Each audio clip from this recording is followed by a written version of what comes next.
Yeah, first of all, I want to thank all of you for your prayers for Steve. I've spoken to a number of you personally because you know Steve, and I want to thank you for your outpouring of support and your prayers. He is on the road to recovery, and it's going to just take some time. Also, as you know, the president visited Wisconsin to highlight this very issue that we're talking about, that GT and Carlos brought to us. He was at Waukesha County Technical College. Ours is a state with a very low unemployment rate. In fact, the unemployment rate in Wisconsin is the lowest it's been since 1999. So we've got jobs, but the challenge that we have, where I come from, is we need workers with the right skills to fill those in-demand jobs. We have to close this skills gap. This is huge in the Midwest. It's something I hear about every single time I tour a business. So we've got to make sure that we can get people with the right skills. And while we talk a lot about college, there is just no one-size-fits-all solution here. We need to renew our emphasis on trades, on apprenticeships, on career and technical education. This is how we help get people into jobs that will double and triple what they're already making and put them on a steady career path. You can do really well in Wisconsin and have a great life and a good future for your family with a good technical skills job. So the work that Carlos Cabello, Glenn Thompson, and the people at the Education and Workforce Committee, the work that they're doing is all about making sure that it pays to work and getting people out of poverty and onto the ladder of opportunity. This is one of the most important contributions we can make in this Congress to improve people's lives. But if you look back over the last month or so, whether it's sending regulatory reform to the president's desk, whether it's passing the Choice Act to help community banks help these small businesses get the capital they need to grow and hire, or taking the action to expand career and technical education, we are in the midst of delivering on our agenda to address the problems that people face in their daily lives. That's why we were elected, that's what we ran on, and that's what we are doing. Questions? Yeah. Thanks for taking my question, Kelly with CQ. Will the House accomplish a 12-bill omnibus before August, and how? We're having that conversation. The reason we were late with you today is because we're having that family conversation.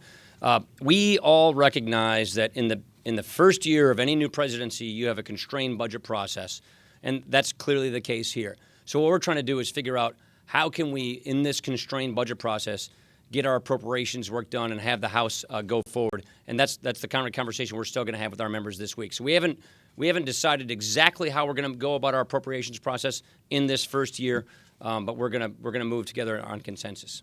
Yeah. In the Senate, they've started talking a little bit about extending the budget window for reconciliation to 20, maybe 30 years. And I realize that that's a Senate decision, but it also affects the way tax reform would be crafted here. Mr. Brady has said that he's committed to revenue-neutral tax reform over 10 years. Would you be open to the possibility of crafting a revenue-neutral? Yeah, it's important to remember that no matter how long the window is, the out years, whatever the out years are in whatever window, have to be revenue neutral or deficit neutral for reconciliation to work. That's why I made the point yesterday that the key components of tax reform need to be permanent. Because of scoring, frankly. It won't work with reconciliation if they're not, but also because of certainty in economic growth. There are other provisions in tax reform that don't have to be permanent, but the key ones, like rates, the things that businesses plan on, those things require the certainty of permanence, and that's where you get faster economic growth. We haven't settled on exactly the terms of the budget resolution yet, and when we do, you'll know. Chad. Mr. Speaker, I'll get a few weeks ago you said that you just hoped that the Senate would, quote, pass something when it came to health care.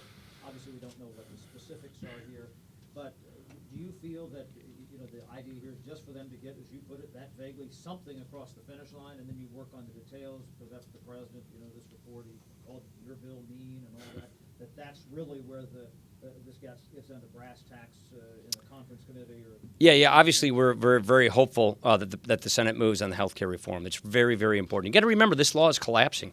I mean, look at what happened in Ohio. Look at what's happening in Missouri. Look at what's happening in Iowa. More bad news is coming and higher premium increases. So the law is collapsing. So, yes, we feel we have a responsibility to step in front of this collapse and save people from the fact that they're not going to have any choices in many areas, or they're going to have another round of double-digit premium increases.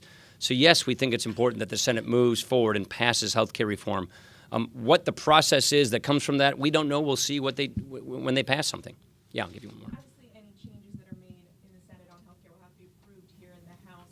Do you door negotiations make that more difficult? Do you share the frustration of some of your Senate colleagues with not knowing? Oh, I'm not going to. I'm going to let the Senate decide their own process. We got enough challenges right here working on our process for me to armchair quarterback the Senate process. Thanks.